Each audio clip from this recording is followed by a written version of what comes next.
Alawapad, dear friends. Welcome to the Sunday morning devotional program sponsored by the Spiritual Assemblies of the Baha'is of South DeKalb County and Sandy Springs, Georgia. It's wonderful to have all of you with us today. Across the globe, the teachings of the Baha'i faith, brought to us more than 150 years ago by His Holiness Baha'u'llah, its founder, whose name in Arabic means the glory of God, have inspired and continue to inspire individuals and communities as they strive to improve their own lives and contribute to the advancement of civilization.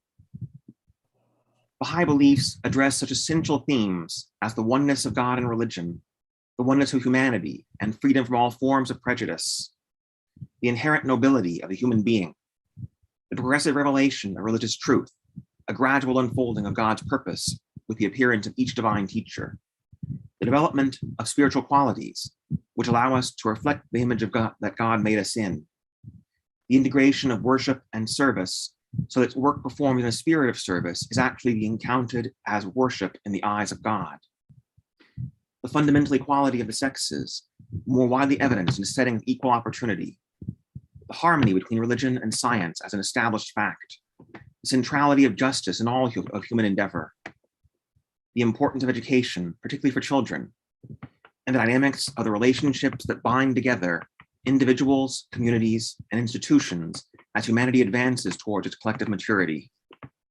Again, welcome. We're pleased to have all you all join us. We'll begin with opening devotions. Please mute yourself if you're not speaking, and silence your electronic devices if you are speaking. Thank you.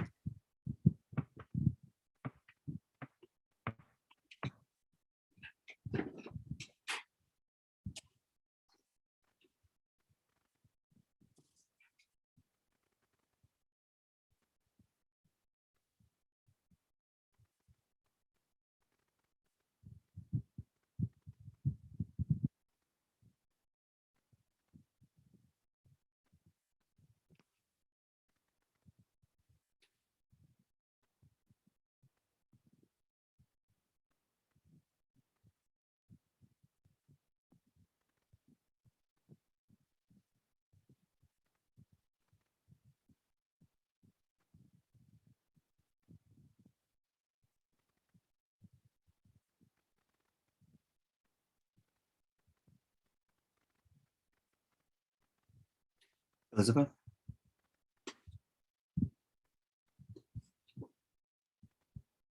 You're still muted.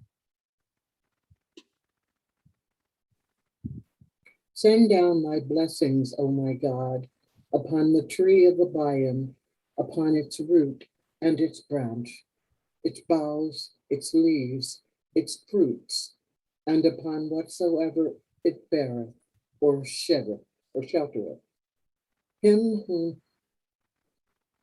caused this tree then to be made into a magnificent scroll to be offered to the presence of him whom thou wilt make manifest on the day of judgment, that he may graciously allow the entire company of the fellows of the Baha'i to be restored to life, and that he may, through his bounty, inaugurate a new creation.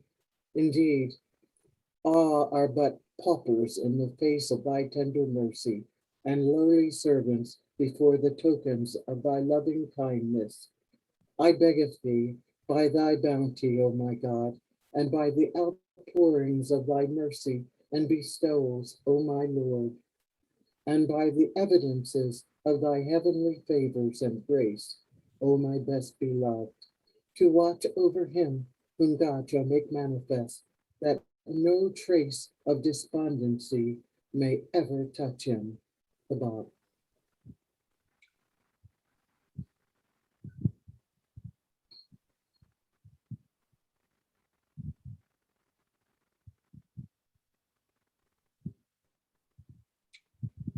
Young team?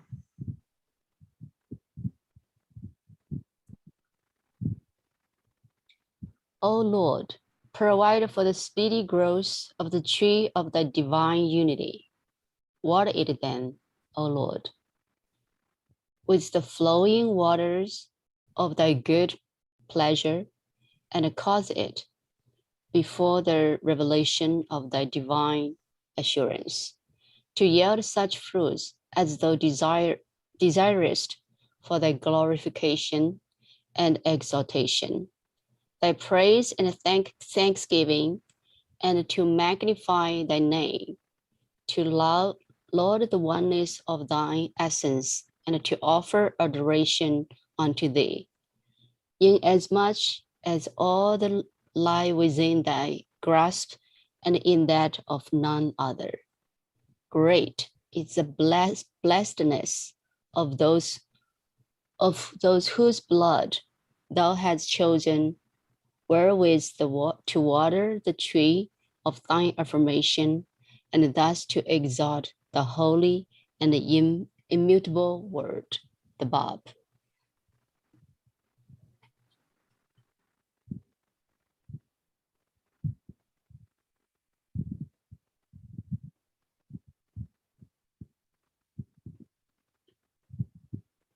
Kathy? My God, whom I worship and adore, I bear witness unto thy unity and thy oneness, and acknowledge thy gifts both in the past and in the present.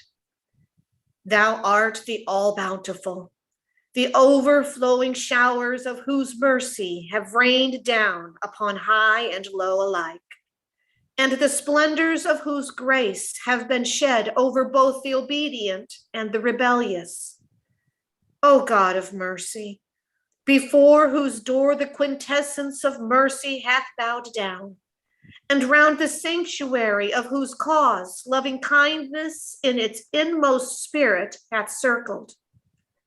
We beseech thee, entreating thine ancient grace, and seeking thy present favor, that thou mayest have mercy upon all who are the manifestations of the world of being, and deny them not the outpourings of thy grace in thy days. All are but poor and needy, and thou verily art the all-possessing, the all-subduing, the all-powerful. Baha'u'llah.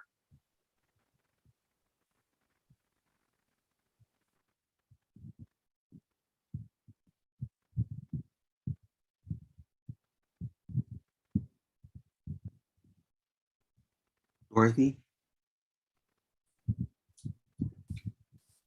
Oh my God, verily these servants are turning to thee, supplicating thy kingdom of mercy. Verily, they are attracted by thy holiness and set aglow with the fire of thy love, seeking confirmation from thy wondrous kingdom and hoping for attainment in thy heavenly realm.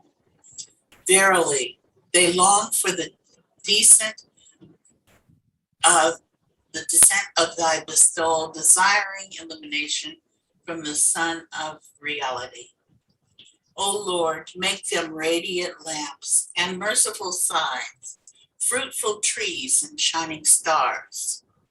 May they come forth in thy service and be connected with thee by the bounds and ties of thy love, longing for the lights of thy favor. O Lord, make them signs of guidance, standards of thine immortal kingdom, waves of the sea of thy mercy, mirrors of the light of thy majesty. Verily, thou art the generous. Verily, thou art the merciful. Verily, thou art the precious, the beloved. Abdul Baha.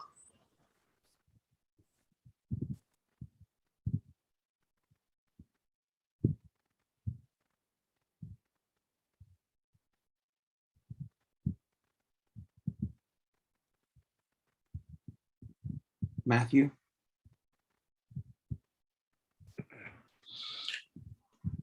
Thou compassionate Lord, thou who art generous and able, we are servants of thine, sheltered beneath thy providence. Cast thy glance of favor upon us. Give light to our eyes, hearing to our ears, and understanding and love to our hearts. Render our souls joyous and happy through thy glad tidings. O Lord, point out to us the pathway of thy kingdom and resuscitate all of us through the breaths of the Holy Spirit.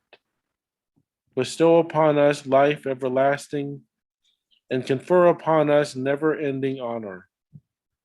Unify mankind and illumine the world of humanity. May we all follow thy pathway, long for thy good pleasure, and seek the mysteries of thy kingdom. O God, unite us and connect our hearts with thy indissoluble bond. Verily, thou art the giver, thou art the kind one, and thou art the Almighty. Abdul Baha.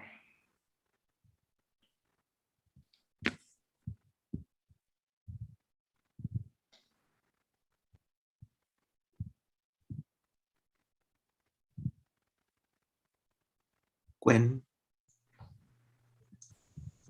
O Lord, enable all the peoples of the earth to gain admittance into the paradise of thy faith, so that no created being may remain beyond the bounds of thy good pleasure.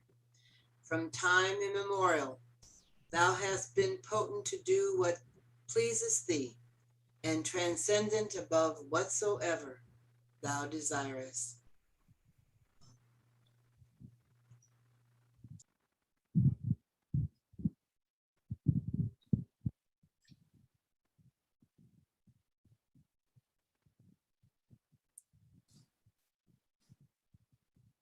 Diane, This is the day in which the testimony of the Lord hath been fulfilled, the day in which the word of God hath been made manifest, and his edifice firmly established. His voice is calling unto that which shall profiteth you, and enjoineth you to observe that which shall draw you nigh unto God, the Lord of revelation. Baha'u'llah.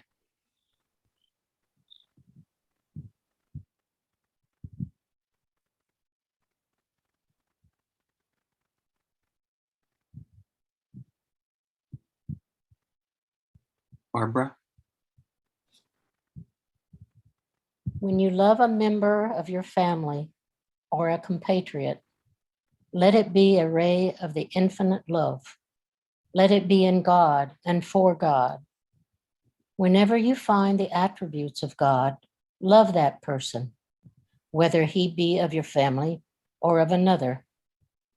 Shed the light of a boundless love on every human being whom you meet, whether of your country, your race, your political party, or of any other nation, color, or shade of political opinion.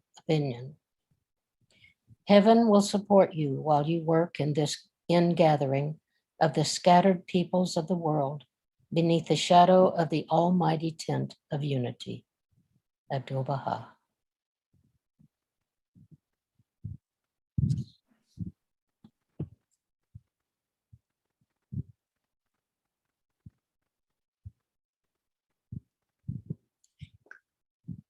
my object is none other than the betterment of the world and the tranquility of its peoples. The well-being of mankind, its peace and security are unattainable unless and until its unity is firmly established. This unity can never be achieved so long as the counsels which the pen of the Most High hath revealed are suffered to pass unheeded. Through the power of the words he hath uttered, the whole of the human race can be illumined with the light of unity, and the remembrance of his name is able to set on fire the hearts of all men and burn away the veils that intervene between them and his glory.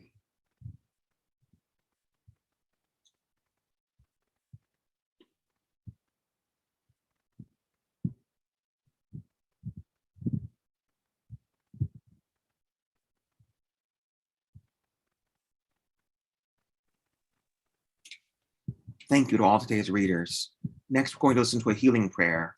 If any of you wish to remember a loved one through this prayer for healing, Please feel free to call out their name at this time. Elon Bowers, My cousin Stephanie. Brandon Denchpow, Josie Reynolds. Joe Smith, World.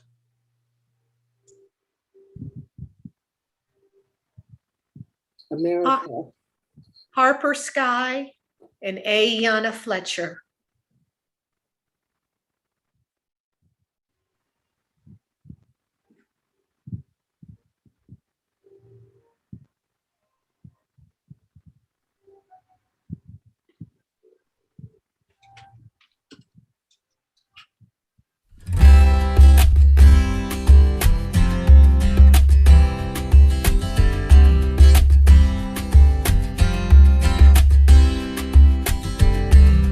Thy name is my healing. Thy name is my healing. Oh my God. Oh my God.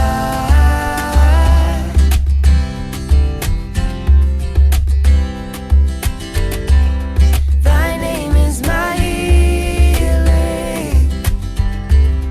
Thy name is my healing. Oh my God. Oh my God, and remembrance of thee is my remedy. Nearness to thee is my hope, is my hope. And love for thee is my companion.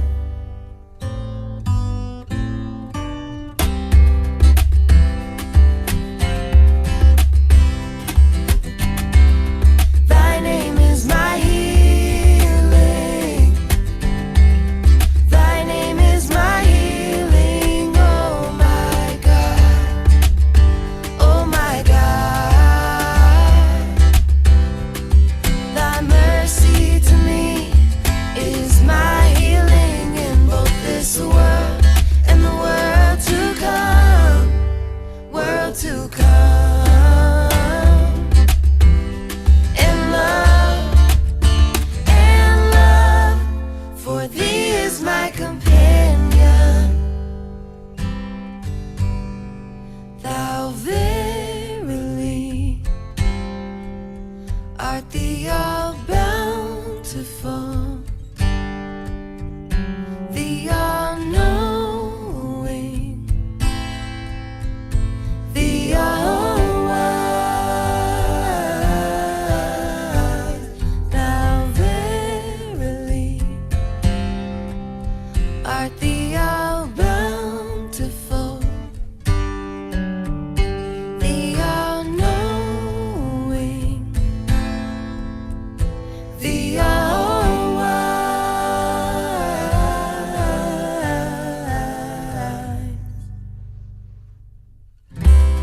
Thy name is my healing.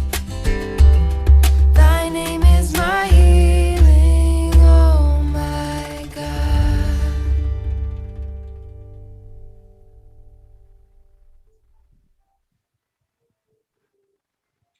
Now we're blessed to have a musical offering.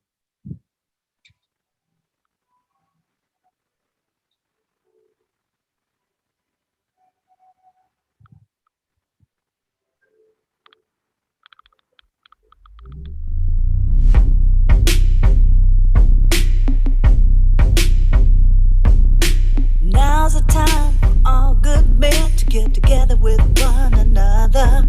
We gotta sort our problems, iron out our quarrels, and try to live as brothers.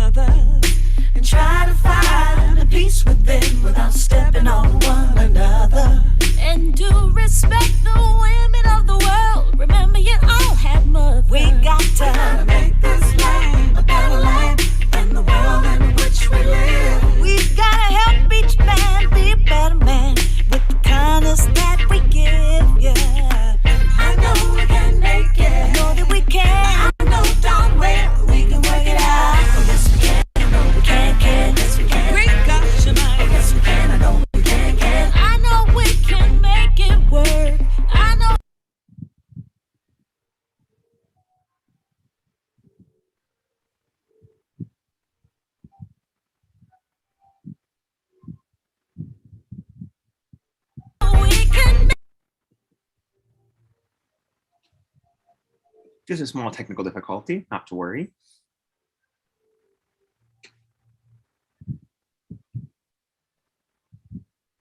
You want to try again, Barbara, or shall we just move on?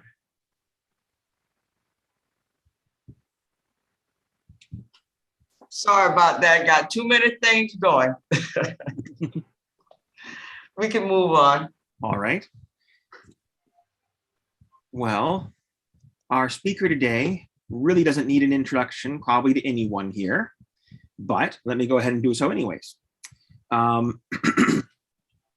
We are very fortunate to have Ms. Hermione Pickens here to speak with us today.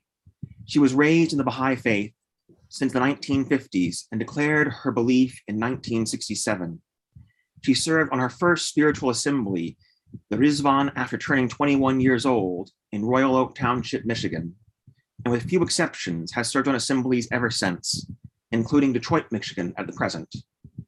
She was a secretary and registrar and later assistant director at Llewellyn Baha'i School from 1982 to 1988, and she is currently retired after providing 40 years of administrative support to corporate executives. She has lived in Michigan, Tennessee, and of course, Georgia. She is a founding member of Race Amity from Detroit Metro, Detroit Metro, which offers monthly gatherings and aimed at advancing cross-cultural and cross-racial amity to positively impact the discourse on race. She co-facilitated the 8-week Mary Lee Cameron Summer Enrichment Program for Disadvantaged Children in 2019, which was housed in the basement of the Detroit Baha'i Center. All participants were non-Baha'i children from the surrounding neighborhood. Ms. Pickens hosts the twice-monthly Sea of Grace devotional gathering for racial justice and participates in the weekly morning Bell Isle devotional gathering on Detroit's Bell Isle. Her presentation today is titled A Dewdrop of Water, Journey to Forgiveness, in which she explores the journey to forgiveness using the Guardian's mandate from the Advent of Divine Justice to chart a course for what it takes for pupil of the eye cohorts to internalize this particular reason for forgiveness and ultimately to take the steps necessary for its outward expression in the path of justice. Friends, please welcome Hermione Pickens.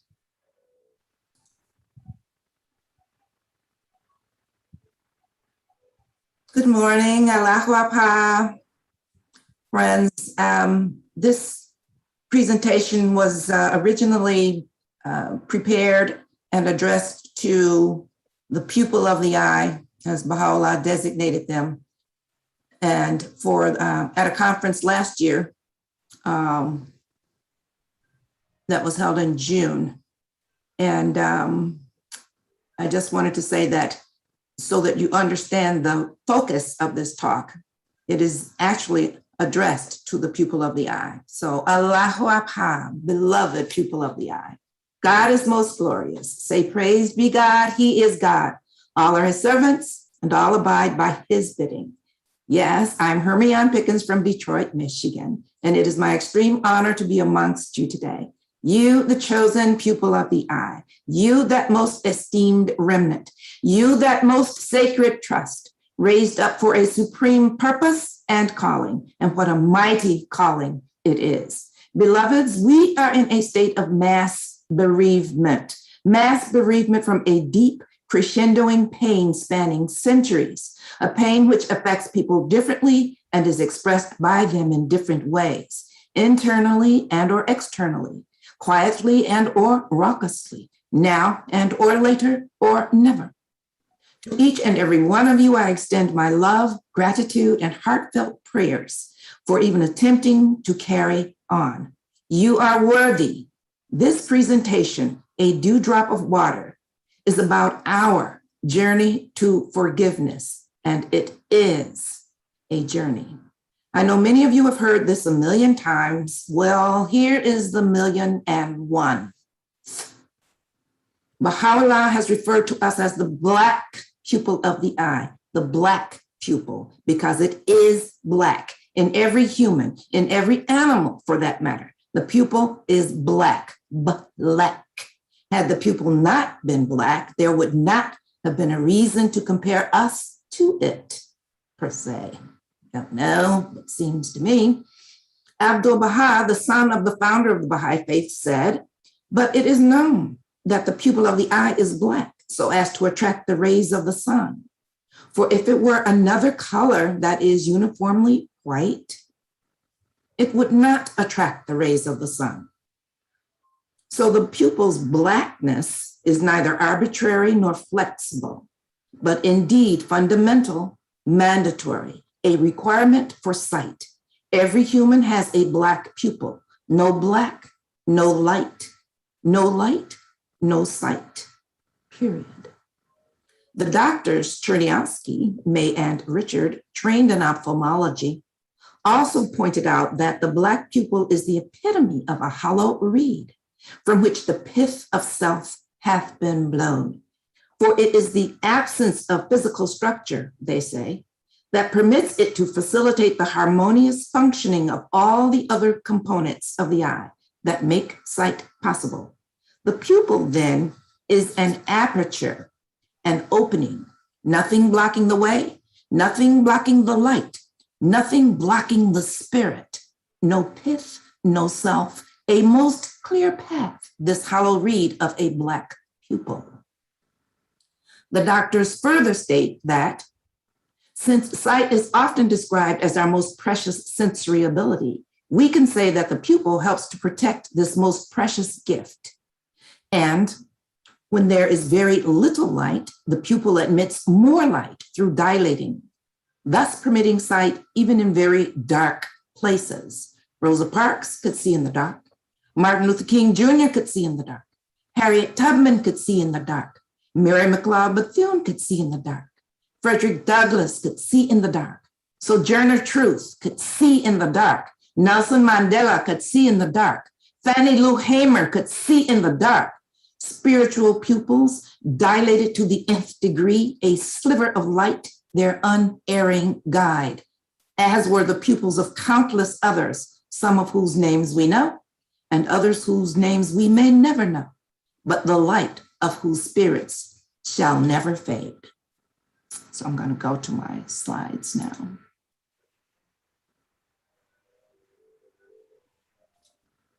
Okay, it's me in.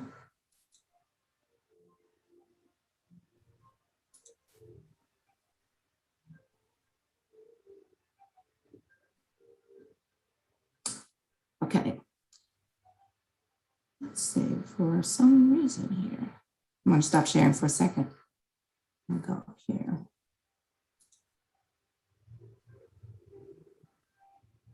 What's that?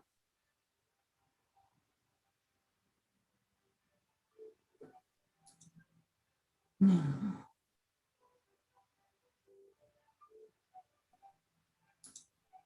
I need you to let me know if you can see this.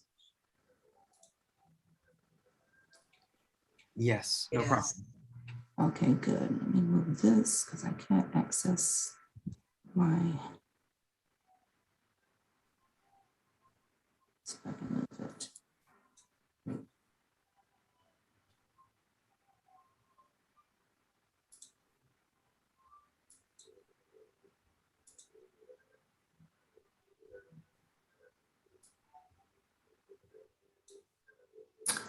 All right then.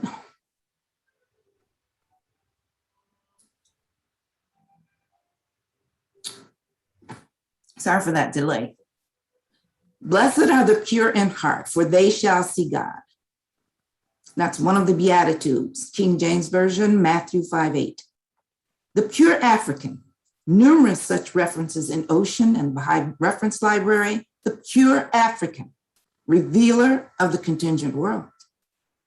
Abdu'l-Baha, thou art like unto the pupil of the eye, which is dark in color, yet it is the fount of light and the revealer of the contingent world.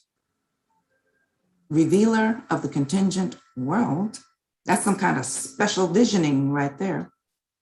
And I took this from Carol Grady Mansour's Facebook page. The word pupil of the eye is from the Latin pupilla, meaning little doll, from the tiny image you see of yourself reflected in the eye of another.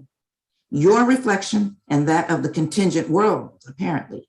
It has other meanings, but anatomically speaking, it means little doll, an amazing black fat contingent world and all. The qualities of heart so richly possessed by the Negro are much needed in the world today. Their great capacity for faith, their loyalty, and devotion to their religion when once they believe, their purity of heart. You know, that hidden word where Baha'u'llah reveals the following on how to keep our hearts pure. He says, "O befriended stranger, the candle of thine heart is lighted by the hand of my power. Quench it not with the contrary winds of self and passion. The healer of all thine ills is remembrance of me. Forget it not. Make my love thy treasure and cherish it even as thy very sight and life." I take that as material and spiritual sight. Sight from the light of the Spirit. And this from the Hidden Words 17 Persian. O comrades, the gates, the gates that open on the placeless stand wide, and the habitation of the loved one is adorned with the lover's blood. Yet all but a few remain bereft of this celestial city. And even of these few, none but the smallest handful have been found with a pure heart and sanctified spirit. You know, back in the 80s, somebody came up with what they call the most great joke. The joke was only 9 people were getting into the Apa kingdom. And surprise, they were already there. Ha ha, hee hee. That was funny for about 9 seconds. And now I know why. The hidden word we just read. None but the smallest handful have been found with a pure heart and sanctified spirit. None but the smallest handful. A handful is already small. That's practically non-existent in the face of billions of hearts. All these references to the heart, to a pure heart, it's a lot to live up to. We have a fighting chance though, because we have been told that our hearts tend to be pure, and yet they still require work. I know mine does, truly. Ever read Calvin and Hobbes cartoon strips about a little boy and his imaginary but highly astute, upright on 2 paws, talking tiger companion that the boy's parents can neither see nor hear? Remember that transmogrifier obsession? A cardboard box with transmogrifier scribbled on it, transmog-rifier underneath. Dials drawn on, change you into anything you desire. Well, just eel, baboon, bug, and dinosaur to start. Perhaps future iterations might yield something more developmentally sophisticated. We're supposed to have forgiving hearts. We're supposed to show forth forgiveness and let go of the past, the black pupil of the eye, that is. Forgiveness, spell it. Seriously, it really wasn't on my agenda or radar. I know, it was written and I read it. But if you're waiting on me, a more likely scenario would be the transmogrified version of Hermione C. Pickens, all flush with forgiveness after stepping out of a cardboard box. Because you first, you being the other race. You know that Persian courtesy thing, ta'aruf? You know, you first. No, you first. No, you. No, you. I insist. Know what I mean?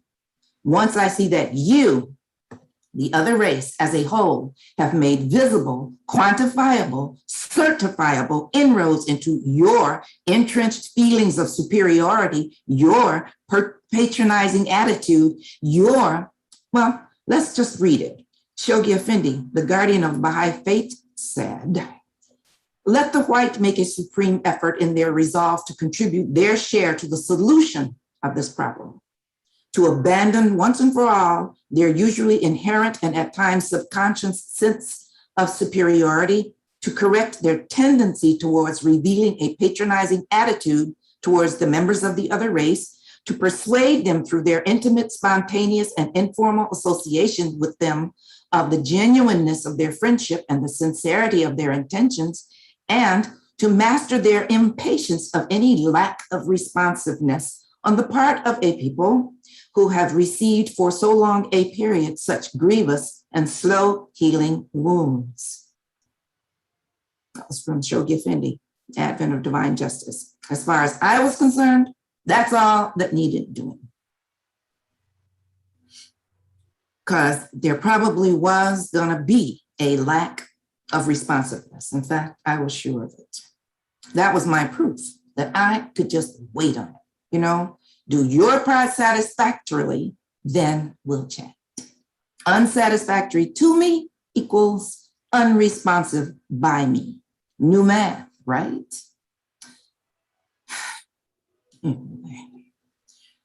Remember how enamored we were with the phrase instant and exact obedience when it came to the fore back in the early 90s? Mr. Adib Taherzadeh referenced it in his book, The Covenant of Baha'u'llah, instant and exact obedience. The actual phrase from the Baha'i writings having been instant, exact, and complete obedience. Our spiritual natures were on board 100%. Yeah, let's do it. Lofty feelings, spirits on the rise, exaltation, winning our spiritual natures. Rah! That material nature, though, ever-present menace.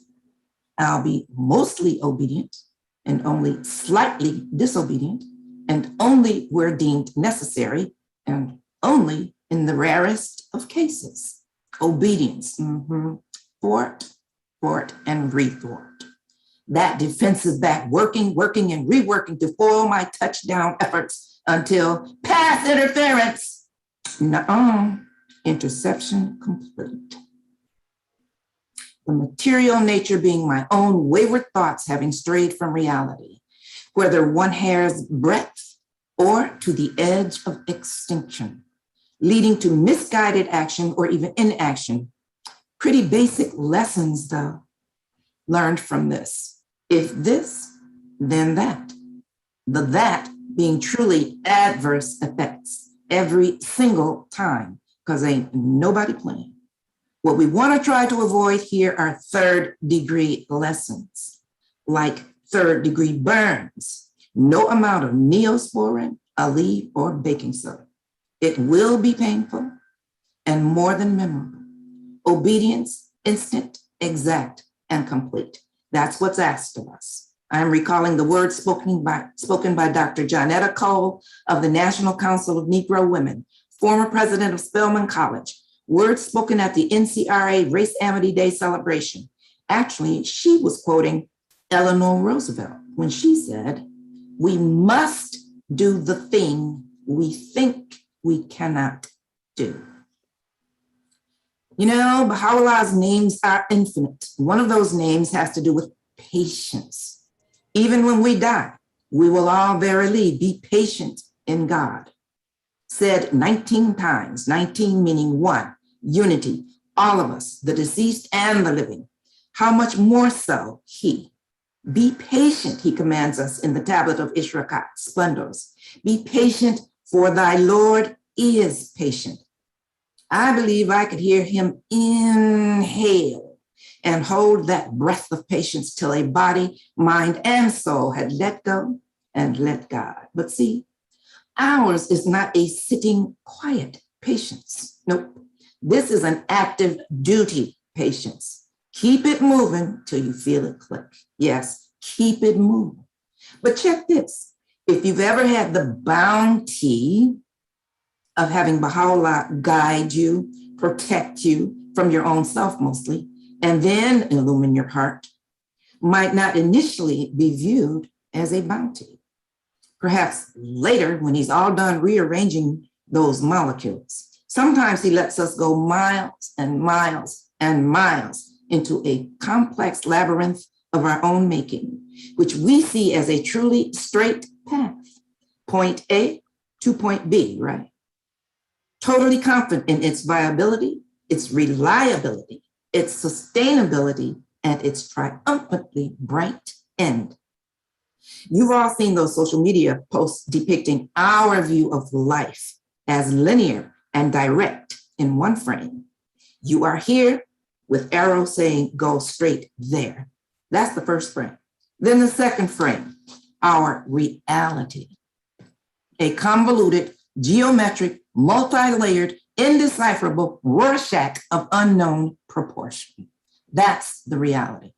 On our path, we see all these signs of encouragement. Yes, this is the way. Keep going. Nearly there. I think I see it. Totally within reach now. Is that a light? Then bam, what? Dead end. The door is not only closed and locked. Get up close, it isn't even a door. As we recoil in stunned disbelief while the mirage dissipates. There is, however, a rather lengthy tether whose chain has just been yanked, followed by the guaranteed, acutely embarrassing, reminder-filled road back to reality and to humility. And of course, there's the sign missed at the outset in large, bold black caps saying, do not enter. Our one-track racing blinders totally at fault here. And this is an embarrassment, not necessarily in front of other people, but most assuredly before God, the adored one, the patient one, he who overlooketh the shortcomings of all mankind. It's one of life's many lessons, though, hopefully not third degree, but for our own good, out of his love for us, a not so hidden benefit. If he did not wish better for us, we would of a certainty remain in a state of abject poverty, ignorance, and neglect. When he wants us, meaning when he desires our hearts, there is absolutely nothing we can do to alter that. There is no escape. When he presses that exalted finger into the middle of our foreheads, his desire stamped upon the brow, there is no other outcome. The route might be as circuitous as a bowl of spaghetti, but we eventually reach the end and he gets his heart's desire, individually and in this instance, collectively.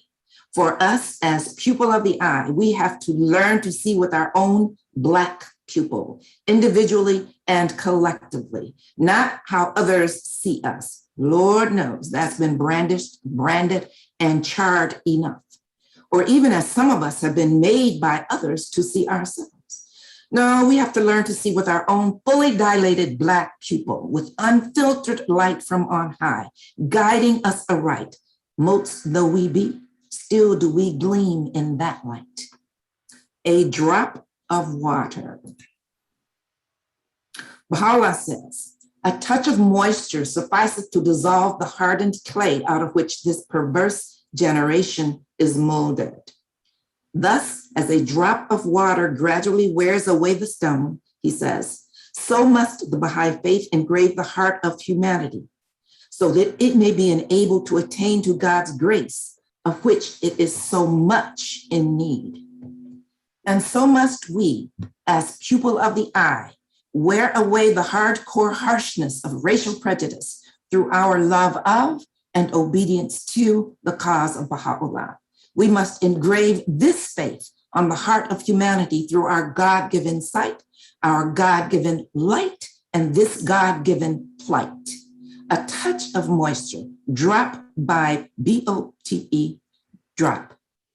Effacing racism and otherness on the one hand, and engraving love and universality on the other, because we can multitask, folks. A high calling indeed, believe it, like the rolling up of the old, decayed, and dying order and spreading out the new, vibrant, live one in its stead.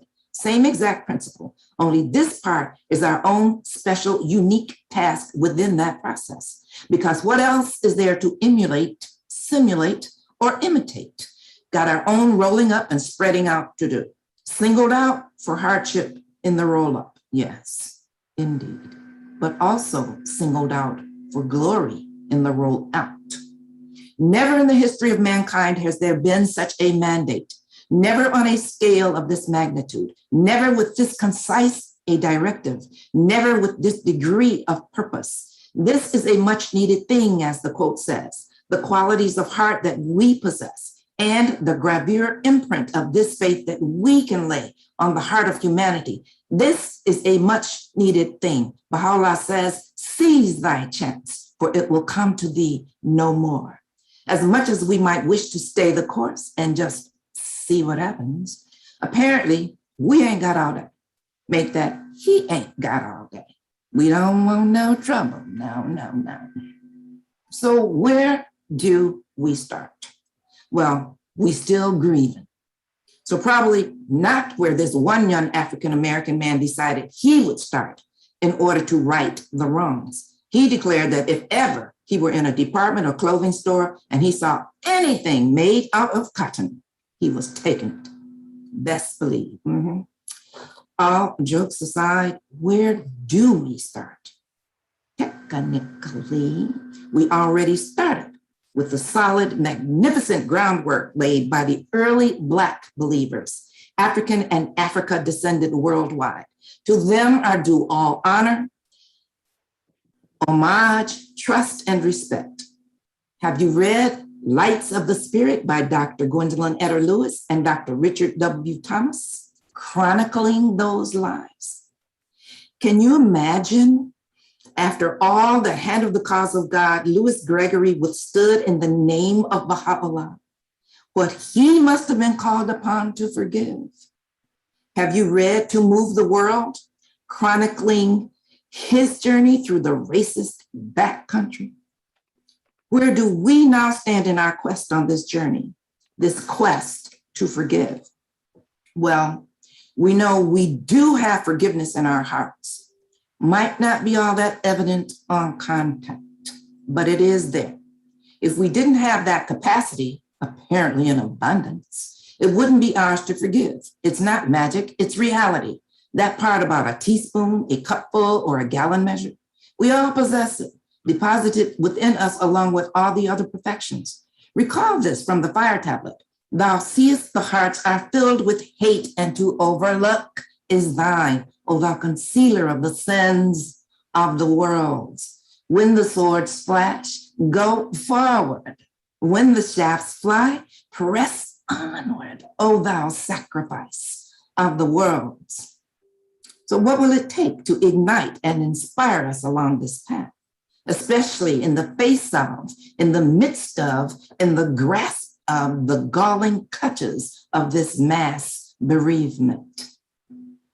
The purpose of forgiveness is not just so that we can say we forgave or that that piece of the unity puzzle was finally clicking into place. This is not a tit for tat. We forgive, you change your mindset, and therefore all else. No, it goes far, far beyond that, if that at all. Without our forgiveness, the scales of justice are permanently imbalanced and in effect are skewing the true outcome regarding the well-being of humanity as mandated by Baha'u'llah. It's not just a remedy for my soul, my well-being. It's not just for the well-being of BPOTE souls, but for the well-being of the souls of all humanity. It is indeed a high calling that involves us, yet supersedes us, transcends us. What exactly then are we being asked, nay, commanded to forgive? Our specific part reads, let the Negroes, through a corresponding effort on their part, show by every means in their power the warmth of their response, their readiness to forget the past, and their ability to wipe out every trace of suspicion that may still linger in their hearts and minds. That's our part exclusively, Black pupil of the eye. 3 things we must do. Show by every means in our power the warmth of our response. Show by every means in our power our readiness to forget the past. Show by every means in our power our ability to wipe out every trace of suspicion that may still linger in our hearts and minds. Let's talk about these 3. I know, nothing but thorns, thistles, rocks, broken glass, barbed wire, potholes, and maybe even a batch of fresh tar every now and then. I know. But let's head down that road anyway. On faith, maybe?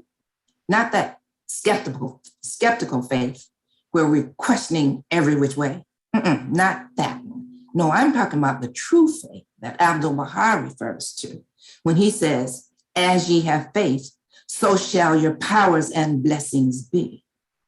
That faith, the true faith. Okay, so the road before us. Let's keep stepping. Number one, show by every means in our power the warmth of our response. Sometimes we may feel that showing the warmth of our response is not only letting our guard down, but that it may be perceived as a weakness, caving, giving in, and letting the perps in only to hurt us. Again, every means in our power might include daily prayer and meditation on this. Might include going out of our way, not necessarily to befriend, which is okay, but to be befriended by, allowing such friendship by those of the other race, including those to whom a second thought may have never even been considered. A dewdrop of water to moisten the hardened clay. Be thinking about other examples of activity we can engage in towards this goal. Can you think of any? Number two, show by every means in our power our readiness to forget the past. This is a tough one because the past, mostly and sadly, is still the present and can, without the least effort, be a major distraction in the work we are called upon to do. We have to stop, acknowledge, then monitor every new act of heathenry perpetrated against us. We are all, as we speak, in a state of perpetual mass bereavement. George Floyd calling for his mom, his children. I can't breathe as the life is being pressed out of his body. Breonna Taylor asleep in her own bed. Dante Wright, taser, taser. Just how many tears must we shed? Every means in our power might include joint efforts in the recitation of some of the more potent prayers, including the Tablet of Ahmad, the Long Healing Prayer, the Fire Tablet, the Remover of Difficulties, and the Prayer for Protection by the Bab. You know the one that ends, immeasurably exalted art thou, O Lord, protect us from what lieth in front of us and behind us, above our heads, on our right, on our left, below our feet, and every other side to which we are exposed. Verily, thy protection over all things is unfailing. All these powerful prayers help us through the past, which is still the present. Difficult, daunting, but doable. A dewdrop of water to moisten the hardened clay. Maybe share these and other readings and recitations with each other on regular Zoom calls. Some folk already got that going on. Please be thinking about other examples of activity we can engage in towards this goal. Can you think of any? And consider this hidden word of Baha'u'llah, hidden words 50 Arabic. O son of man, if adversity befall thee not in my path, how canst thou walk in the ways of them that are content with my pleasure? If trials afflict thee not in thy longing to meet me, how wilt thou attain the light in thy love for my beauty? Reminds me of the Fire Tablet. Were it not for calamity, how would the sun of thy patience shine, O light of the worlds? And our third task. This is our third task. Show by every means in our power our ability to wipe out every trace of suspicion that may still linger in our hearts and minds. Let's see. The first part of the whole statement says, let the Negroes, through a corresponding effort on their part, stop right there. Corresponding to me implies that some other activity is occurring either at the same time or prior to what we are doing. Definitely not subsequent thereto. The tendency then is and has been to allow the lingering of some trace of suspicion. You know how your three kids can, from a distance, calculate to the exact milliliter the amount of juice poured into each of 3 glasses and will call you out on it if they detect the least discrepancy. It's akin to that. We be checking that corresponding effort, checking to see if we can detect any measurable changes that even remotely come close to ours. Don't see none, ain't gonna be none. Every means in our power, however, might include a conscious letting go of measuring and monitoring the efforts of the other race, might include some prayers for detachment, and might even include calling our own selves to account nightly to monitor and measure our own efforts along this path. Every means in our power might also include increased efforts to teach this faith to persons of African descent, maybe even calculated efforts, not calculated in a negative sense, preying on and stalking folk, but intentional and well-formed measures, a preoccupation supreme, a new focus, a loftier, more broadly beneficial goal, a dewdrop of water to moisten the hardened clay. Be thinking about other examples of activity we can engage in towards this goal. Can you think of any? O son of B, Hidden Words, Arabic 59. Thy heart is my home, sanctify it for my descent. Thy spirit is my place of revelation, cleanse it for my manifestation. Baha'u'llah guides us even further. Through Shoghi Effendi, the guardian, he tells us precisely what not to think and what to believe. You've read this and already know this. Let neither think that the solution of so vast a problem is a matter that exclusively concerns the other, because you already know where we often stand on this, patiently or impatiently, as the case may be, waiting for conclusive action on the part of the other race. The reality from the mandate is, however, that we must not only rethink this, but must, in a sense, act without thinking, meaning without allowing our thoughts to hinder, stall, or paralyze our efforts to move toward forgiveness and ultimately the unity of mankind. Let neither think that such a problem can either easily or immediately be resolved, because you already know at least some of this mess should have been handled by now. Tired of it. My 1/8 teaspoon of patience ain't cutting it. The reality from the mandate is, however, we must allow ourselves to be patient in our own actions and be consciously patient in the healing work of others, however slow to know they may appear to us. Yes, strive to be patient in the midst of unrelenting trauma. Work, work, work, work, work. This is us. Let neither think that they can wait confidently for the solution of this problem until the initiative has been taken and the favorable circumstances created by agencies that stand outside the orbit of their faith, because you already know laws and law enforcement coulda, woulda, shoulda cleared this up a long time ago. The reality from the mandate is, however, that ours is to adjust our collective lenses and, armed with the light of the Spirit and the power of this faith, stand shoulder to shoulder, BPOTE, shoulder, surrounded on all sides by the concourse on high. Tackle this monumental issue with eyes, hearts, and arms wide open. Let neither think that anything short of genuine love, extreme patience, true humility, consummate tact, sound initiative, mature wisdom, and deliberate, persistent, and prayerful effort can succeed in blotting out the stain which this patent evil has left on the fair name of their common country. Because you already know we be holding back on some of those aspects, in particular, extreme patience. I have barely a teaspoon of patience in the third place. Ain't never gonna be a gallon measure, as far as I can see, but what do I know? And when I hear about and suffer through the continued legalized state-sanctioned slaughter of our people, patience quotient drops below 0. And contrary to current thinking that these acts of racial injustice only seem to be increasing due to greater social media access, think again, because it is increasing.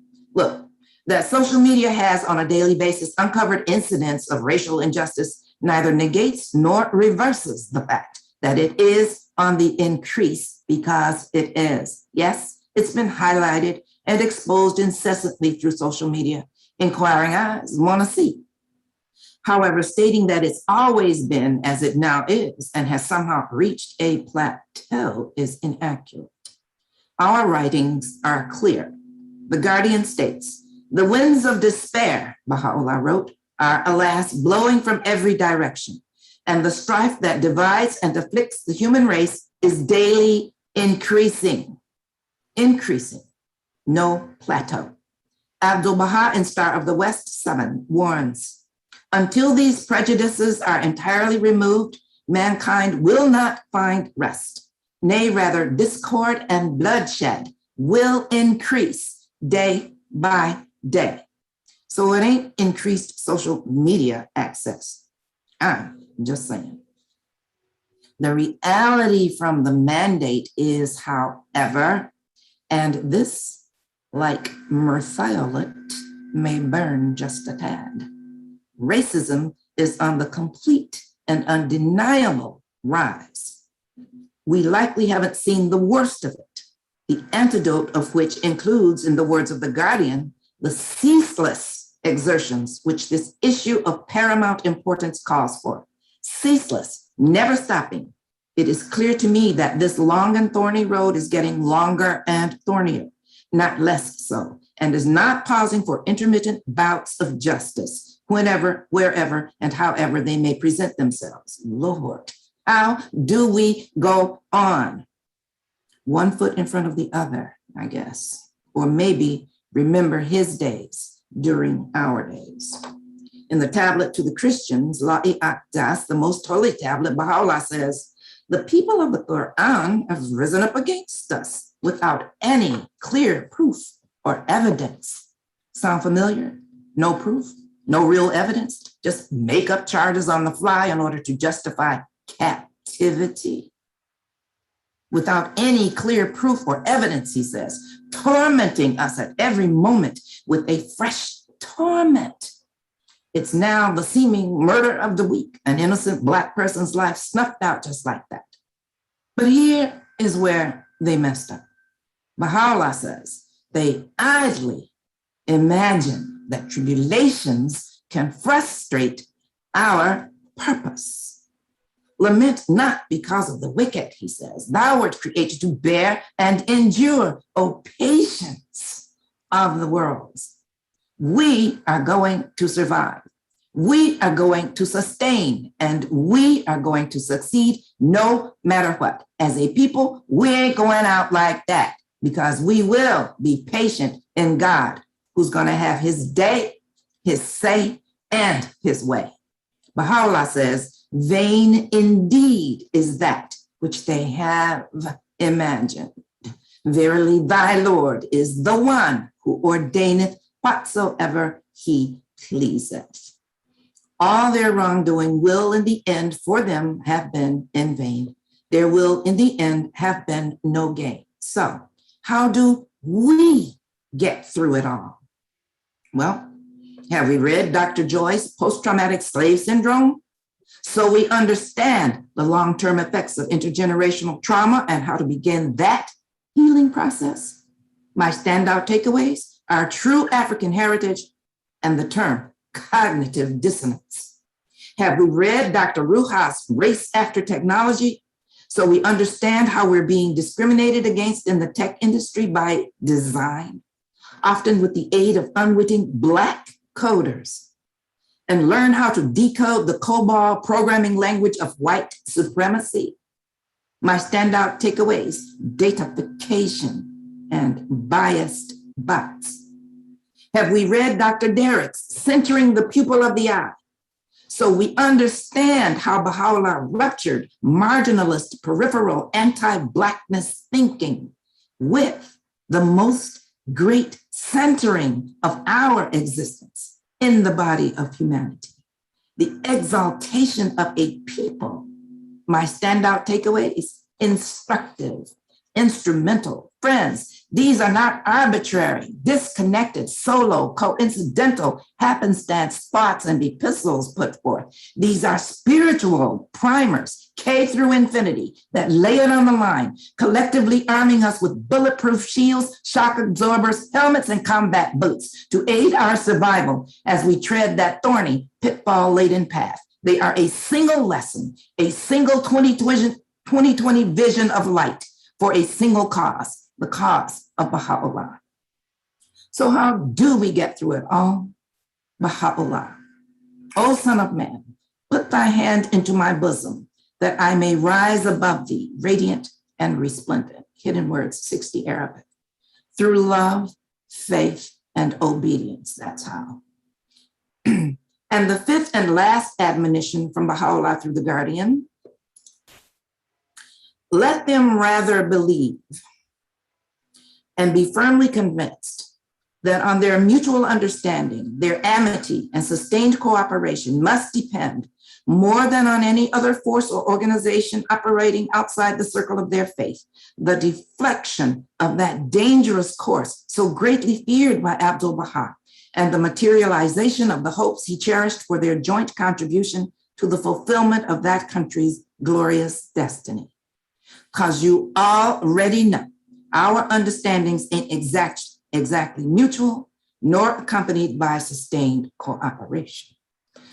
The reality from the mandate is, however, that these very fundamental components are inherent, intrinsic, and integral, not only to the healing of this massive divide, but the fending off, nay, preclusion of promised bloodshed, something feared, the Guardian says, by Abdu'l-Baha. If Abdu'l-Baha was afraid of it happening, I know I am. We must both believe and be firmly convinced that if this, then that. Do this, achieve that. Neglect this, be settled with third-degree lessons. So a dewdrop of water can moisten the hardened clay of this perverse generation. A dewdrop, water is everywhere, on our earth, in our atmosphere, in our bodies, in our black pupiled eyes in particular, the better to see with, and apparently within our spirits. Stand abashed before the one who, as ye well know, hath created you out of a drop of water. Ye are all created out of water, and unto dust shall ye return. There is a tribe in Africa that lives in the desert and has so little water that they have to catch the dew drop by drop. And one sip of that means the difference between life and death. So we see how precious this is. Precious indeed, this dewdrop, the difference between life and death. We can't exist without it, as we were made out of water. We can't persist without it. We can maybe think of forgiveness as being a precious, life-preserving commodity. Forgiveness, one that, far from existing in a vacuum, extends to and is interwoven within the outermost reaches of human society through its God-given attributes, designed to aid in the fulfillment of America's unique spiritual destiny. So perhaps a dewdrop of forgiveness can moisten the hardened clay of racism, and it's ours to employ for the betterment of society. If we envision this with our spiritual eye, our pithless Black pupil, free of the debris of whatever all else surrounds us, we can see the light of His glory in every one of our actions and in the unfettered and unrestrained execution of His plan. You know that quote from Alexander Pope's essay on criticism that says, "To err is human, to forgive divine," could not possibly have been more on point. Whoops, back, sorry. The inmost essence of all things voiceth in all things, the testimony. All forgiveness floweth in this day from God, him to whom none can compare, with whom no partners can be joined, the sovereign protector of all men, and the concealer of their sins. When we forgive, we are not only obeying God, we are reflecting the light of the divine spirit. And so with instant, exact, and complete obedience, we do hereby, in acknowledgement and acceptance of our high calling, reach high and together in the name of Baha'u'llah, grasping the mantle of faith, the mantle of servitude, the mantle of justice, the mantle of freedom, bend our will to the will of the adored one, and guided by the light of the Spirit, press on through our journey to forgiveness. And having a lone white U.S. Marine veteran stand outside on the steps of the Utah State Capitol in full decorated uniform in the sweltering heat for hours with a strip of jet black duct tape that reads, "I can't breathe," in bold capped white letters, covering his mouth and holding a sign demanding justice for the named slaughtered innocent, all in protest for Black Lives Matter, gives me hope that there is a glimmer of acknowledgement, a glimmer of regret, a glimmer of contrition, a glimmer of undoing. See how I'm not monitoring here? See that? I'm just allowing myself to be reminded by others, by one person, in fact, about the who, what, when, where, why, and how much we matter. A dewdrop of moisture welling up from centuries of grief, an ocean of forgiveness surging with tears of relief. O Son of Man, Hidden Words 40 Arabic, wert thou to speed through the immensity of space and traverse the expanse of heaven, yet thou wouldst find no rest save in submission to our command and humbleness before our face. Say, praised be God, he is God. All are his servants and all abide by his bidding. Allahu Akbar, God is most glorious. Thank you for listening.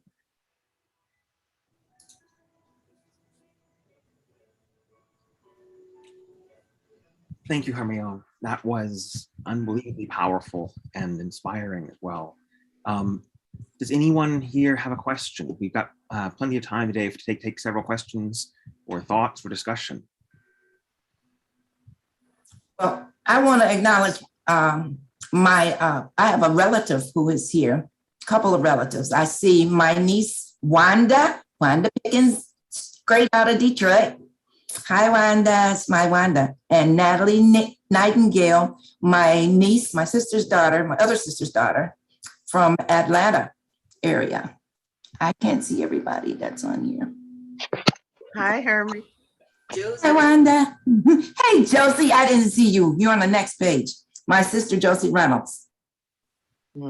Plus. And then we have some friends who popped in from Detroit in the Baha'i community. Joanne Oglesby, who also serves on the Detroit Assembly, Diane Ruderman, who you met earlier, and David Henderson from Clarkston, Michigan, Karen Nellums, I see Pierre Pickens, my son, yay, PD. Let's see, I think that's Hello. on here. Hey, Hermie. Hey, everybody, love you. Okay. Hey. Can get back to the program of people being able to make their comments.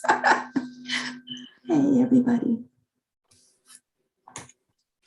So, Someone here who's from wherever you are, and please feel free to speak up and ask if you have any questions. So, Hermione, I know why my video wouldn't play earlier, because it was supposed to be played afterwards. That was a powerful talk. Thank you so much for setting me on the right path. Thank you. Appreciate that. Really. Any other thoughts or comments by anyone? Hi, Mom. It's Pierre. Hey, PD. I do have, if possible, what really struck me was, and I've seen the references several times, and I think it was number 4 in your bullet point on what Shoghi has described in terms of sort of the expectations by the white and the black. Let neither think. Oh, okay. I think it was number 4. I don't know if you can go back to that. Yes, I'll just pull the PowerPoint up again. And go in. Let's see. This one? Oh, am I sharing my screen? Probably not. Not yet. Can you see it now? Yes, and what struck me, particularly with number 4, it suggests just sort of a prerequisite for our efforts, and the efforts seem to require something greater than what we've experienced thus far. And if you notice, each expectation where he describes anything short of, he says genuine love, not just love, but genuine love. Not just patience, but extreme patience. Exactly. Not just humility, but true humility. So so the pattern here is there's it's not just these virtues. There's a sort of elevated requirement. Mature wisdom, sound initiative, deliberate, persistent, and prayerful effort. So it seems like whatever we've sort of tried in the past may mean that, and it's a requirement for all of us. And then there's nothing short of that requirement or prerequisite can we attain this goal that we strive for. So it just struck me that that's where we are in terms of dealing with something that has plagued us for so long. So I just wanted to share that in a way that maybe we can look at that and maybe use that actually as part of our directive. That's all I wanted to comment on. Thank you, Pierre. Part of the mandate, because that's what it is. And those descriptors let you know off the bat, just from the sheer number of them that are listed, that it's not an everyday occurrence. This is something that is out of the ordinary, something extraordinary that we're called upon to do. And as you mentioned, genuine love, extreme patience, consummate tact, initiative, not just initiative, sound. We think, well, initiative, like I mentioned before, we are on our little track thinking, well, point A to point B, but it's really not that. We have to really, really deeply reflect and reevaluate and call ourselves to account and focus on these specific things to take up this mantle that we've been given. And it's such a powerful mandate. It's such, as I said, never before in history has anything like this been given to anybody to do for any reason. And so him, on behalf of Baha'u'llah, laying these out so clearly for us to reflect on, it'll take a lot of reflection, So I agree with you about pressing forward and adopting these singularly and working towards them more proactively, more, I'll even use the word aggressively. so that we can stay the path that's been laid out for us. Like I said, our sight, our light, and our plight is one thing. Thank you, Pierre. Any other comments about this? Otherwise, I'm gonna stop sharing this. Hey, this is Natalie. Hey, Yummy. Hey, my Natney. Thank you for doing this. This has been a beautiful, soulful Sunday presentation. I love it. I wanted to acknowledge that one of my dear friends, Yvette Simmons, has joined. I see her. Hi, Yvette. Yvette and I have been friends for many years, and I just wanted to acknowledge that, you know, I hadn't really shared the Baha'i faith a lot with her, but one day she told me she had ordered the Quran and the Baha'i hidden words. And ever since then, we've just been on a slow but progressive journey on deepening together. And I just wanted to acknowledge her for being on the call. Pertaining to your presentation, what really struck me the most is, as an African American, it's so important for us to understand our glory and our greatness as a people in society, because I think the lack of that knowledge sometimes holds us back or feeds our fear of taking action. And so the suggestion of reading Dr. Joy's book, The Post-Traumatic Slave Syndrome, the book about the race against technology, about how you know, we're being programmed, the world is being programmed to advance this racial injustice throughout our social aspect, social networking, as well as pointing out the poignant writings in the Baha'i faith scripture about the significance of Black people as the pupil of the eye. Those things in combination equip us and empower us and give us the strength and the courage to do what we need to do. And then, as you reflected in the writings, it is the responsibility of everyone, other groups, to do their own part as well. So thank you for bringing all of that to our awareness, our attention, and reminding us through this beautiful presentation today. Love you so much. Love you too. Yes. Thank you, Natalie.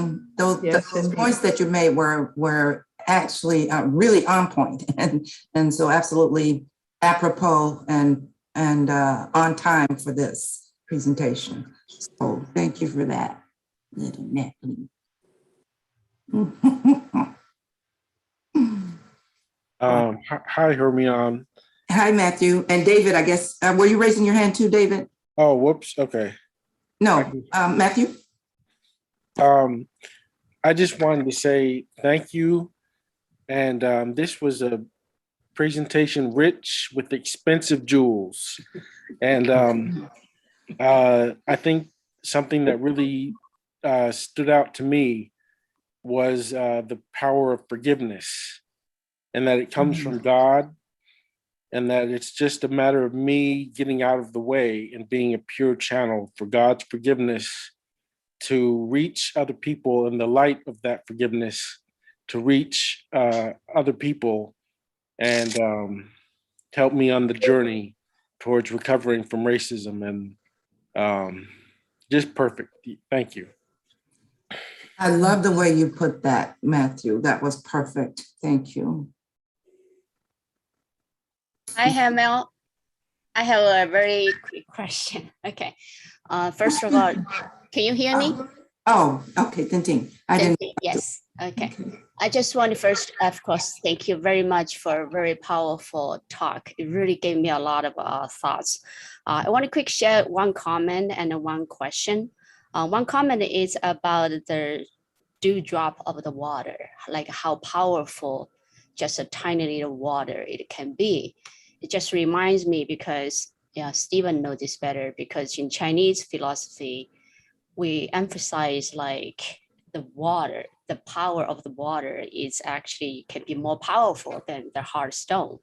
So you're talking about the, the small can be more powerful than the big, the soft can be more powerful than hard, and the little can be big and influence and can be power. And love can be more powerful than, violence. That's just one comment.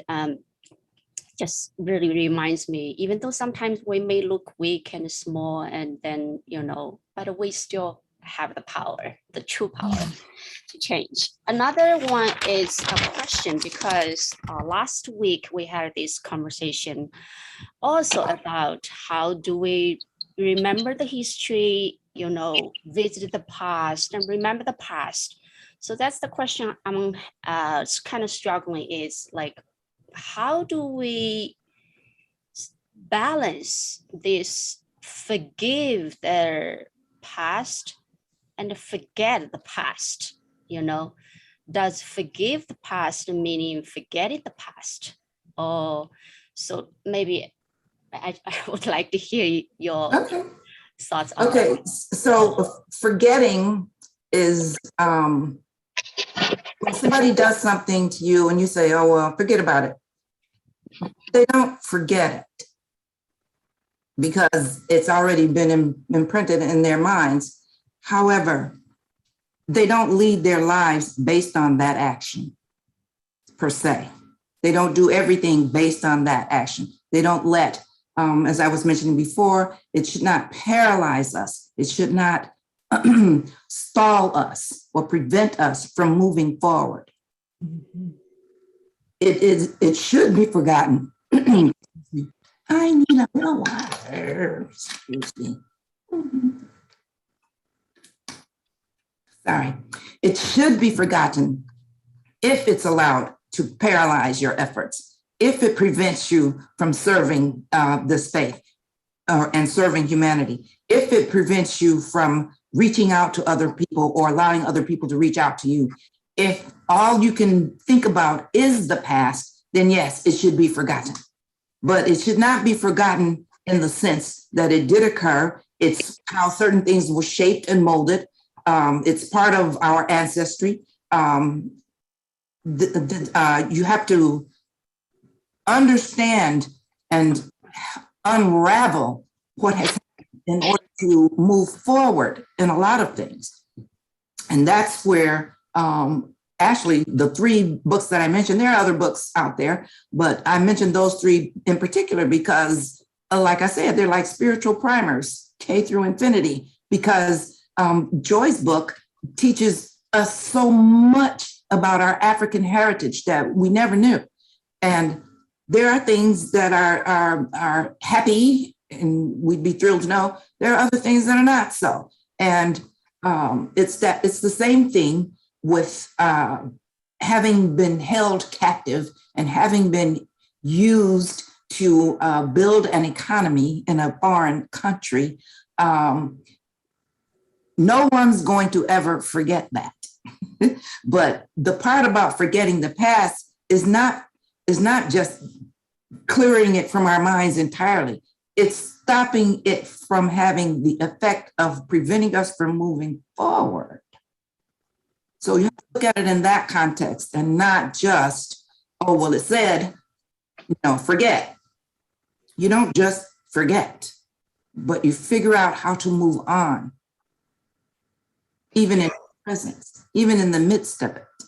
I hear you on that, Hermione, and that was kind of like my question too, like how you hear, forgive and forget, but then, like some people say, I can forgive, but I can't forget, because forgetting means opening the opportunity to having it happen again, repeating the past, Yeah, it could mean that, but it doesn't necessarily mean that.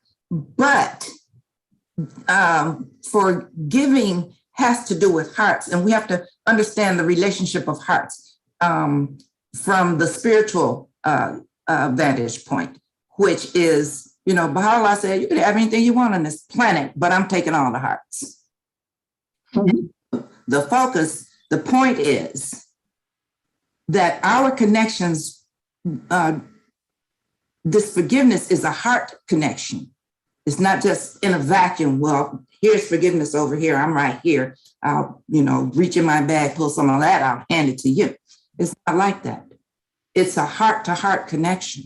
And when it's done or when it's exercised and utilized, it changes, really rearranges our molecules. When you forgive something or someone for something that you thought and felt and it was, or whatever, when you do that, things change drastically. Unseen, but it does change. But you know what I'm having a hard time wrestling with now, and like I said, this was the most powerful talk, and I'm going to have to pray and meditate on this a little bit more, maybe read some of those books, involve myself more in some of those prayers. But, like what's going on in the media now, where they're trying to say the past didn't happen. We should just forget the past, but what we're having, and me as a Black person, is having problems dealing with is the acknowledgement. Once it acknowledged, then that takes away all of the stain.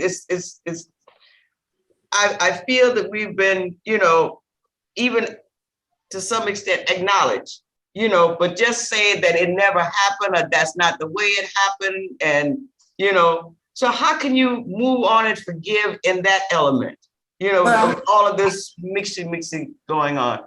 Okay, so one of the things we have to do is not pick and choose forgiveness. True.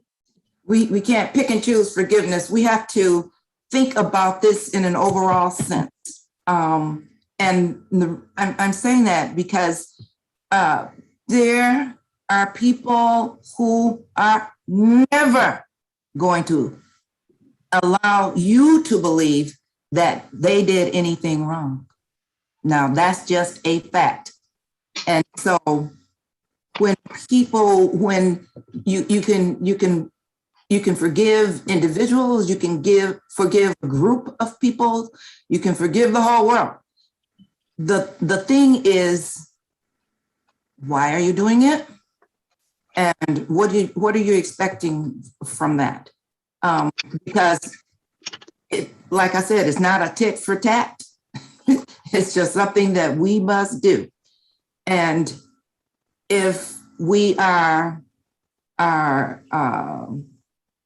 we can't allow ourselves to be hemmed up. There are a lot of people who, just as people are more and more speaking out, saying and defiantly declaring all of that activity is non-existent, there are those who are rising up, declaring that it did exist. And I'm talking about abolitionist style, who do not agree, will never agree, and will always fight. Yeah. That's separate and apart from our role of forgiveness. And nobody's saying that, okay, tonight I'm going to start forgiving. It ain't happening. I already told you, I got a teaspoon of patience. Yeah. And I guess it goes back to that slide that Pierre was talking to you about, number 4, but it goes back to number 3, that let us not think that any organization or group outside of the Baha'i faith is going to ever get this right. So I guess, Yeah, it's a case of we have to really look at those things. Not a single word that the Guardian wrote or any of our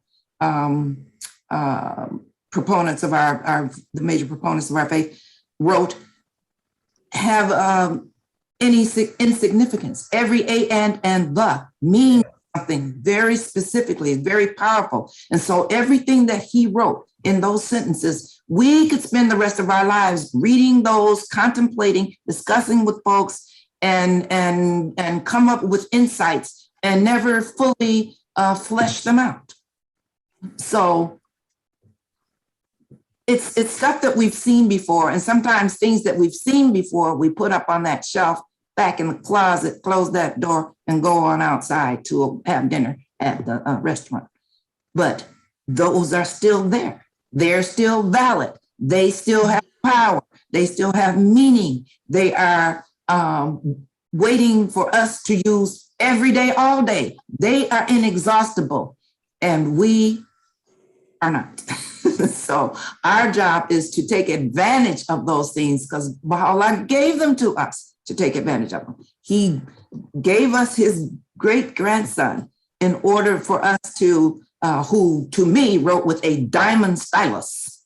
Every word is sharp, clear, precise. Oh, you can't miss this point.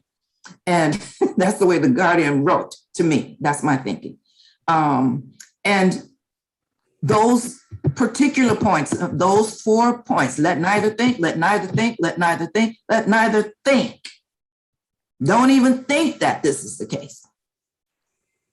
These are the things that we must do. So it's a long journey. I love you, Barbara, because we're a long journey together. Thorns, thistles, like I said, even some tar. You step in there, you're gonna get stuck. Yeah. You know, I usually don't, I will attend, but I usually don't have voice in racial discussion groups and whatnot because, you know, I just like to sit back and listen and whatnot. But this one answered and really went to the core of the things that I personally was feeling. So I honestly thank you. Seriously. Well, thank you for your feedback because all of the things that you all are saying are making me think more. It's not like I've arrived. I put a little document together and shared it with the group. Now it's time to see where those work actually end up. And go to work. What was the name of Derek's book, Hermie? It's not a book. It's a paper that he did for the Association for Baha'i Studies. Let's see, how do they call it? Anyway, it's centering. It has 2 parts of it because the rest of the title is about modernity.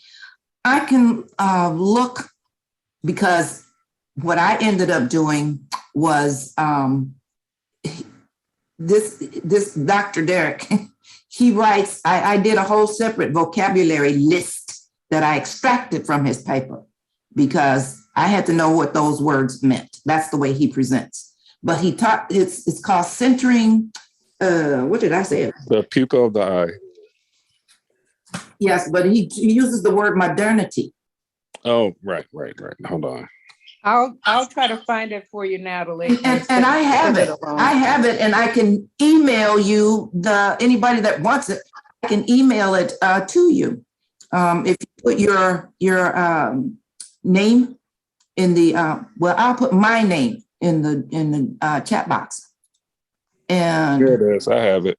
You got it, PD? Yeah, it's centering the pupil of the eye, blackness, modernity, and the revelation of Baha'u'llah. It is beyond phenomenal. I mean, it opens your eyes on so many levels. You can read and see the shift from us being on the periphery, people shouting taser, taser, and going ahead and shooting, from that to being in the center of our existence as humanity. It's just phenomenal. And the way he uses Baha'u'llah's writings and the way he understands Baha'u'llah's writings that he conveys to the reader. Hermione, could you send that to me as well? Yes. My mom wants a copy of your. Me too, Hermie.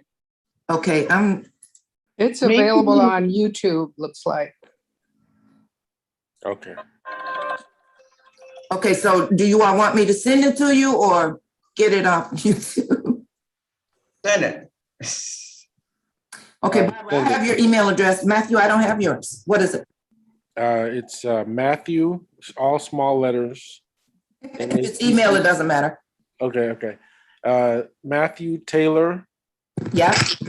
102 at gmail.com. Anyone else? Wanda. Like Wanda, Gary P9.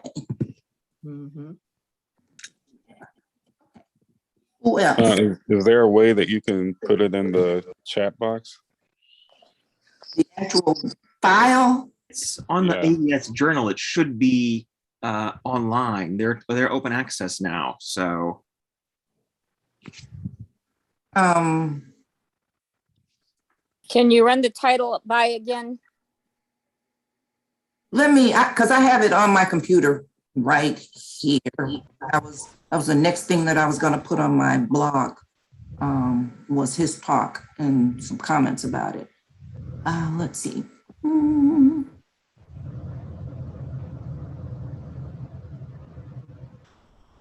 Let's see. It's centering the pupil of the eye, Blackness, modernity, and the revelation of Baha'u'llah.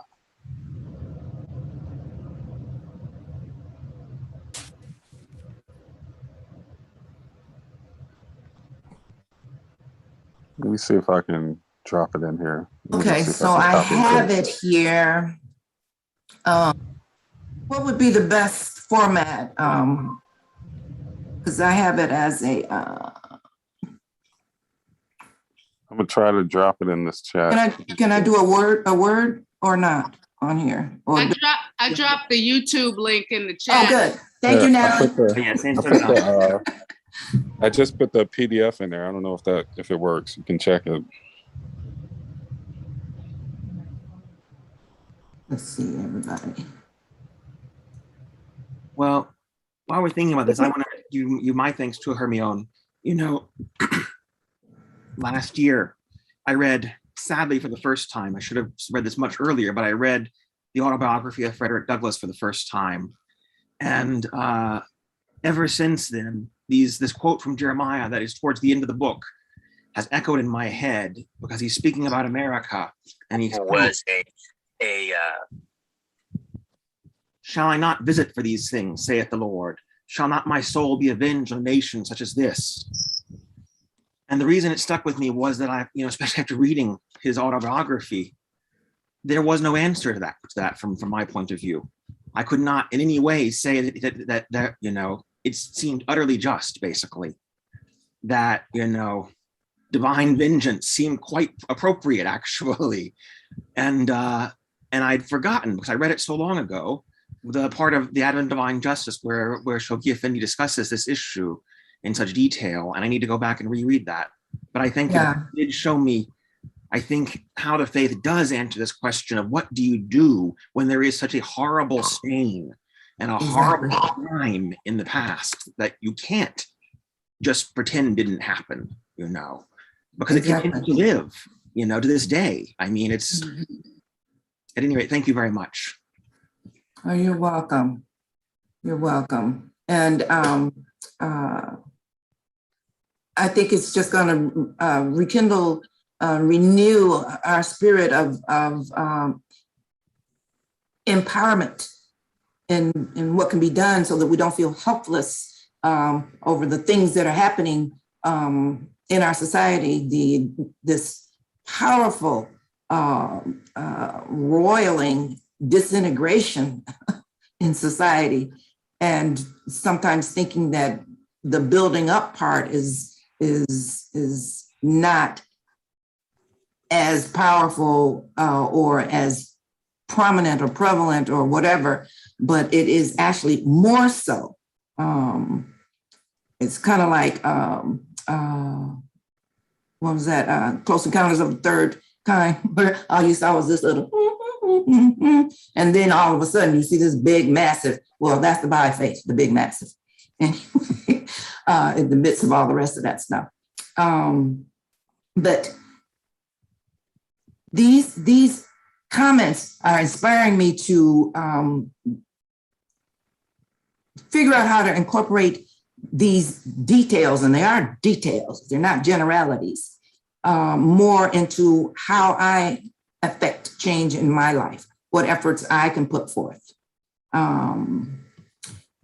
You're welcome, Josie, and you're welcome to all of you who've written these beautiful comments in the chat. Well, I think we're probably going to have to wrap up. We actually have gone a little bit over time, but it's been such a powerful discussion. I didn't. Yeah, because it's like, because this is, if I was facilitating this gathering, I would say, you guys, you've gone way past it's 12:51. Hermione, I so appreciate everything everything that you have done. I so appreciate it. I have to throw this in. The way you have had such insights to the writings of Shoghi Effendi and helped us translate his writings into current exigencies is phenomenal. And I really appreciate it. And I do hope you'll make the recording of this available so that we can Well, it is revisit available. it. Yeah. It is available on their site. And that's my cue. Beautiful. I'll send you the link to their site. Yes. Marianne, I just wanted to thank you also, because not only have you enlightened us more about the majesty of the pupil of the eye, which is the light of the spirit that shines forth, but that can't be there unless it's supported by the white or the sclera. And so we have to remember, those of us who are white, that we are in a supportive role, and that thank God we can support and be there to watch this beautiful light shine forth. And so I thank you for allowing us to feel that, to see that, to have wonderful quotes, and for us who are white to step back and let it happen. Thank you. Thank you, Gwen. Wonderful. Thank you so much for that. So at this time, I want to thank everyone again for being here. I know we have numerous guests. I think most of you have been called out already, but if there's anyone who hasn't been, please let us know that you're here. We're all so happy to have you all come and join us anytime you want to. It's wonderful. So I have a few quick announcements before we close up. First of all, to the recording, it has been recorded and it will be posted on the YouTube channel entitled South DeKalb Baha'i Unity Center. And you can see it there and you can share it with anyone you want to. Barbara, do we know our speaker for next week yet? Not yet. All right, but we'll find out, and it will be sent out in the email that goes out. So we welcome you all to come back. So let's see, Barbara, I believe we announced last week that the food distribution program had ended. That's permanently over around now, right? Yes. Okay, so we won't have that one anymore at any rate. And lastly, for members of the Baha'i faith, we warmly encourage you to make a financial contribution to the South DeKalb Baha'i Fund, the Sandy Springs Baha'i Fund, and the National Baha'i Fund through the online contribution system at ocs.baha'i.us, or mail a check to the Baha'i Unity Center at 2370 Wesley Chapel Road, Decatur, Georgia, 30035. Many thanks to everyone who worked together to make today's program possible. Our speaker, Hermione, our volunteer leaders, all of you, Barbara Hennix, who keeps this whole thing going forward, the spiritual assemblies of the Baha'i Cab and Sandy Springs, and thanks, of course, to all of you for being here with us. I'm Stephen Boyanton, and until next time, stay safe and well. We're going to end now with a closing prayer for the departed. Before we do that, can I try to play my video again? Because Hermione, I picked this out just for you. Okay, Barbara. And then the prayer will come up, and can you honor us again with saying the closing prayer, Hermione, for the departure? And that'll come up after the video, if it plays. Okay. All right.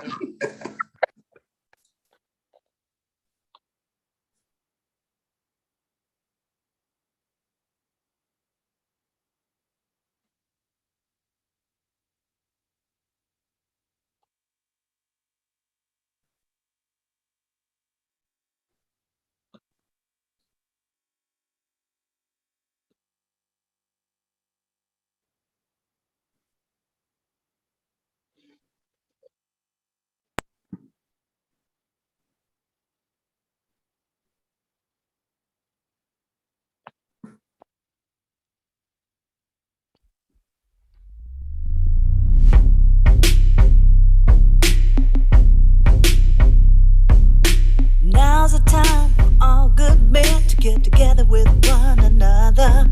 We gotta sort our problems, iron out the quarrels, and try to live as brothers. And try to find a peace within without stepping on one another. And to respect the women of the world. Remember, you all have mothers. We got to make this land a land.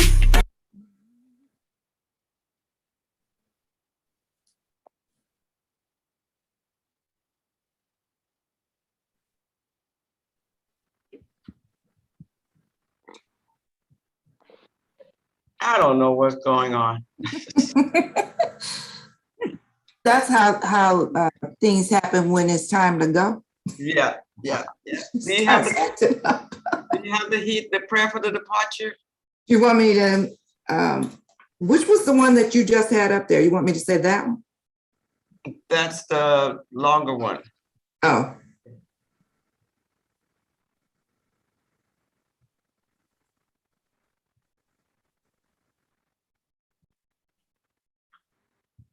Oh, that might be this first one, which is long.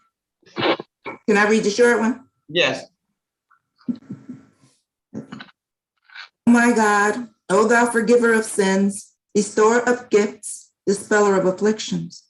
Verily I beseech thee to forgive the sins of such as have abandoned the physical garment and have ascended to the spiritual world. O my Lord, purify them from trespasses, dispel their sorrows, and change their darkness into light. Cause them to enter the garden of happiness. Cleanse them with the most pure water, and grant them to behold thy splendors on the loftiest mount. Abdul Baha'i.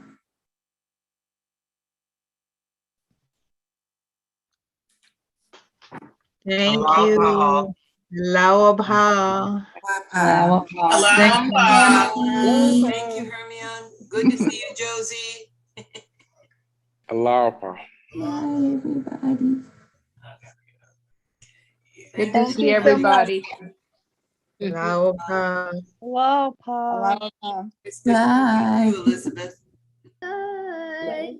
Right. Bye. Bye. Good night, John Boy. They're dating all of us who know that reference, though. So I don't care. I'll gladly say this is the year I turned 70. no way. Yeah, way. That's amazing. You look great. I mean, really, for 7 years, I would never have guessed you were 70. I'm not 70 yet, but I will have completed 70 years. I wouldn't guess 69 either. Thank you, Yummy. Love Hey, you, Ron. my Natney. Bye. Love you guys. Okay. See you. Thanks, Yo. I'm fixing to go eat my brunch. Okay. What you got? Nothing yet. I think a chili cheese omelet is coming up. Oh. Mm-hmm. Yeah, well, I ate up all my food that I got from the new and improved restaurant around the corner from you. The other, really? Yeah. New and improved? Well, I say new and improved because they redid their sign. You talking about Jay's Cafe? Hollywood. Isn't that? Girl. Uh-huh. Yep. Mm-hmm. Hermit, is Burton, is that his name? Burton. Yeah. The one that present twice. About, Yeah. About him? Say that again? What are you asking about him? Is he around? I'm sure he has more stuff to tell. So okay. Yeah, you could definitely contact him. Okay. Now I don't think Carol has his email or phone number. Okay. Can you text it to me? Yeah. And I'll pass it on to her. Are there anyone else in the Detroit area that you could think of too? Because you guys be slamming it out the park.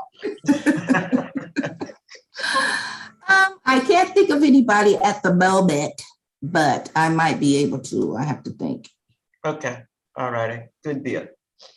All righty. Well, I'm going to sign off now. Okay. So when she signs off, we all disappear. Yeah. So thank you, David and Joanne, so much for coming. Wanda, you still there? I don't know if I'm still here or not. Am I? You still here? Okay, because I used to be tech savvy. Those days are long gone. So okay, I love you, Yummy, and love you too. Thanks so much for coming. Yeah, it was awesome, Hermia. Really. I'll talk to you later today, Joanne. Okay. All right. All right. Aloha. Aloha.